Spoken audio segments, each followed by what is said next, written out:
staggered a little bit there. It is the 4th of July. This is an Independence Day book tag. Tagged by Mark Richardson 2 years ago. Try to look over the state I'm in. Tried to get this in under the deadline. So this is part 1. Stay tuned for part 2, where I'm actually going to answer the questions to the tag. You guys are awesome. Hang in there. Be right back. An Independence Day book tag, take 2. Might not be much better than the first one. Yes, I am tired. At this point, it's like actually the 5th. I probably had like 7 or 8 beers.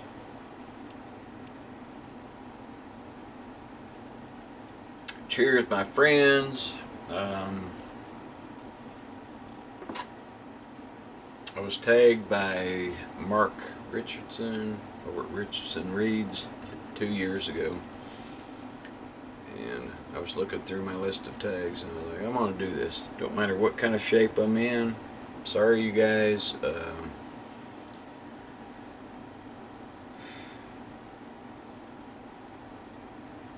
But the show must go on. So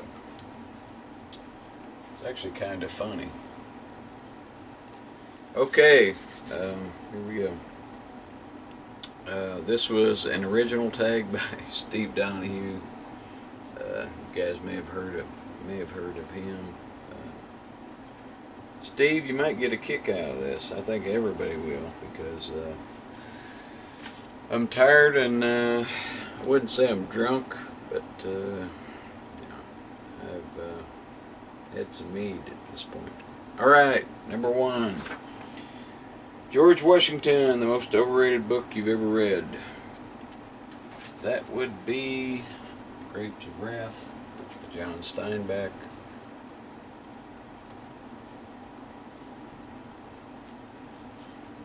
And why is it overrated? Because growing up in eastern Kentucky, you know, I've seen people, you know, okay, best example is, I knew this couple, they were newly married, had a little baby.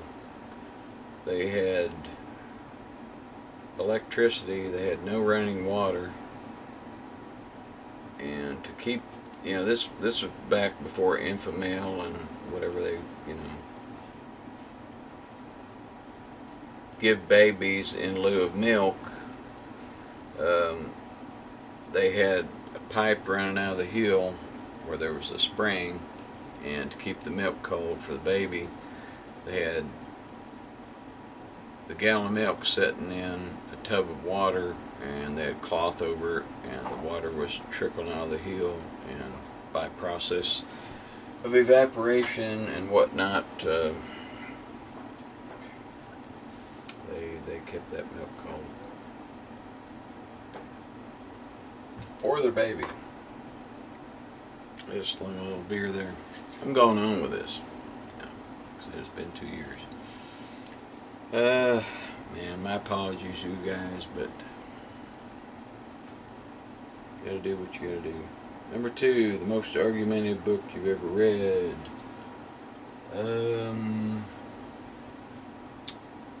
That would be God Is Not Great by Christopher Hitchens. I grew up in a Baptist church and spent some time in Pentecostal churches. So once you're indoctrinated, it's kind of hard to read something like that. But you know, I've always been an admirer of Christopher Hitchens, especially his book, The Missionary Position. 3. Samuel Adams, the most underrated book you've ever read. Everybody knows what's coming. Midworld. Come on, you guys, get on board, guys, gals.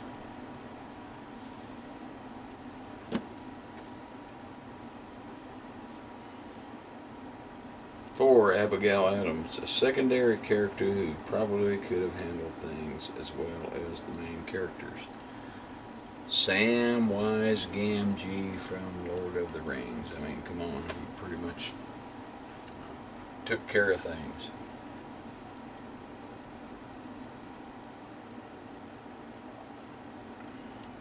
Can't believe I'm going to post this, but I am. And I don't have a drinking problem. I just work really hard, and it's like today. Let me run this by you. Okay, nah, I'm not going to do that. Anyway,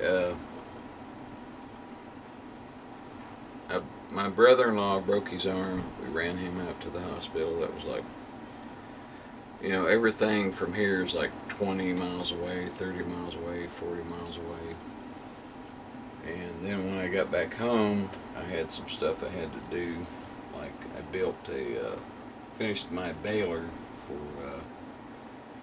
the bark and stuff that I get out of the woods. Should actually show you all a picture of that. I think I'm going to do that. Hang on. Alright, this is a baler. These were originally for tobacco, and I guess there's maybe a few left around, but I built this using the plans from an old tobacco press. You take, I hope you all can see this, like the slippery elm bark that I have here in the addition to the house, which I haven't finished. This bark, which is used for medicinal purposes, and you push it down in there, and then you take this, place it on top of the stack of bark, and the jack hooks up there, and what you wind up with is this bale, as opposed to that stack of drying bark there. So anyway, that's what you got to do out here in the outdoors. Alright, I'm back. Hope you enjoyed the baler thing there. Some of you might not understand what it's for, but alright, number 5, Thomas Jefferson, the most hypocritical book you've ever read. People's Temple, People's Tomb. This guy was like 15 years old. Phil Kearns. Really sad situation, but when you're 15 and you're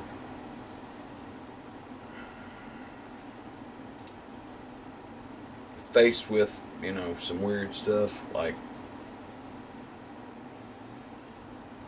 knowing your family's in danger, you pretty much have to take action then. I mean, I was like, I've been 12, and my stepdad, you know, was a bit of a jerk. So it's one night they came up, they was trying to get in the house, and so me and my brother, we were like I said, I was probably 12, he might have been 13. We were like guarding the doors in our house with like 20 gauge shotguns, because we wasn't going to let anybody hurt our mom. So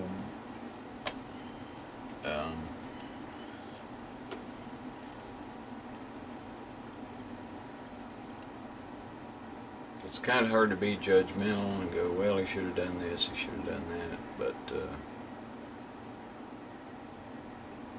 you know, I know what I would have done. I'd have got my family out of there, even at night. Like this guy was 15. It's like I said, I don't like being judgmental, but when it comes to your family, you got to look out for them. So that's the one I picked for number 5. Okay, 6. Benjamin Franklin, the book by the oldest author.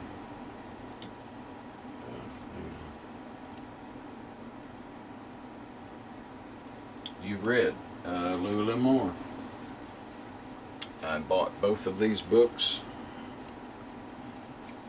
brand new, still have them, when I was living in Port Huron, Michigan. Last of the Breed.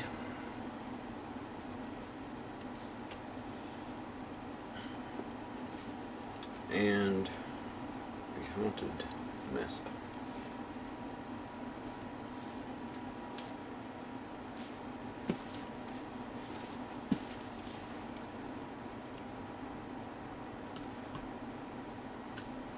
Now we're on to number 7, Alexander Hamilton. The most charismatic but least important book you've ever read.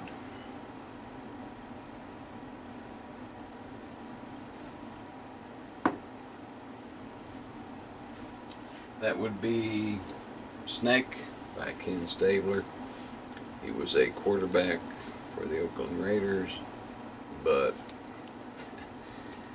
charismatic dude. I mean, this book is awesome, but it's just about the life of a quarterback in the NFL and how he got there, and his like his background, which, you know, I think he came from the swamps of Louisiana, and he's a good old boy, so I can dig that.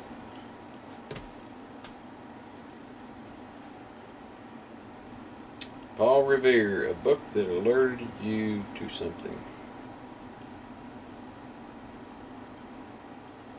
That would be The Sun Chief. I've got it around here somewhere.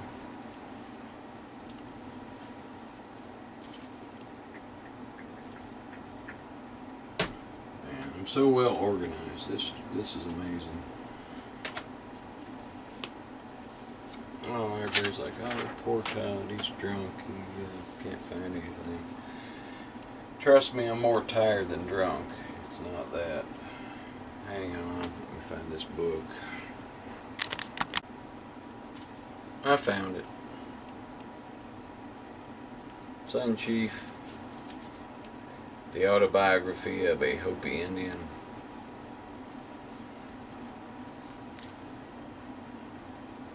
Really love this book. It gave a whole lot of insight into this tribe's customs, which were, you know, the stuff that was acceptable. I'm like, yeah, I get that. 10. James Madison, the smartest boring book you've ever read. That would be The God Delusion by Richard Dawkins.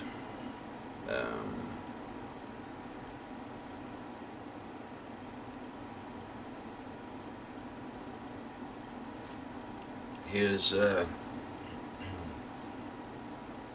argument is it's really oh gosh, what's the word I'm looking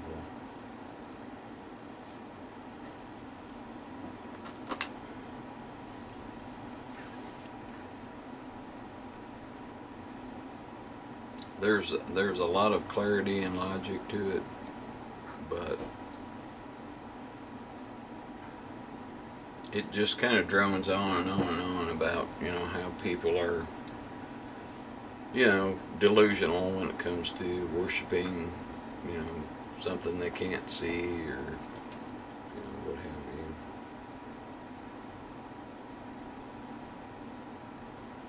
I'm going to stop there. So, my apologies to everybody, especially Mark, since he tagged me. This has been an Independence Day book tag.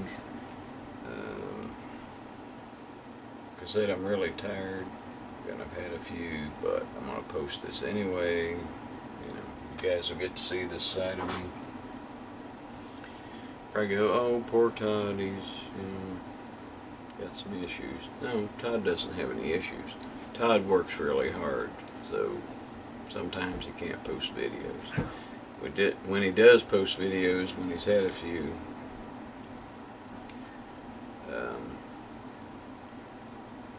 you can't quite be as lucid and be as spot on as someone that hasn't done manual labor, you know, in their life, or you know, in a 16-hour span or whatever. So you can give this a thumbs up, thumbs down, whatever. I appreciate everyone that watches. I wish I could have been a little more coherent, but like I said, unless you've done manual labor, or unless you come out here and live, you don't really get it. So, and that's not, you know, me trying to act like, oh, you know.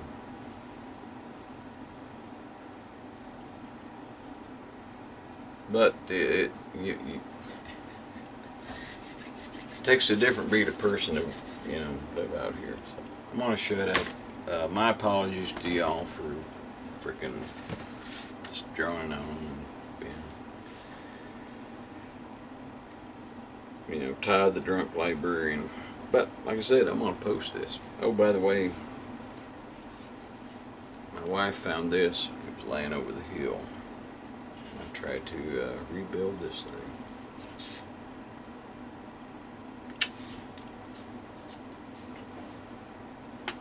Alright, I think I've wasted enough of your time.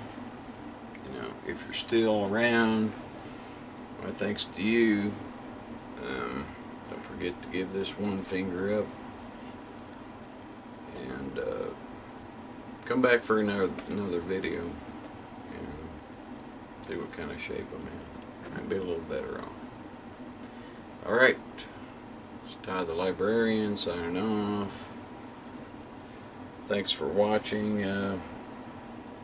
Stay tuned. Maybe the next time you see me, I'll be laying in the gutter.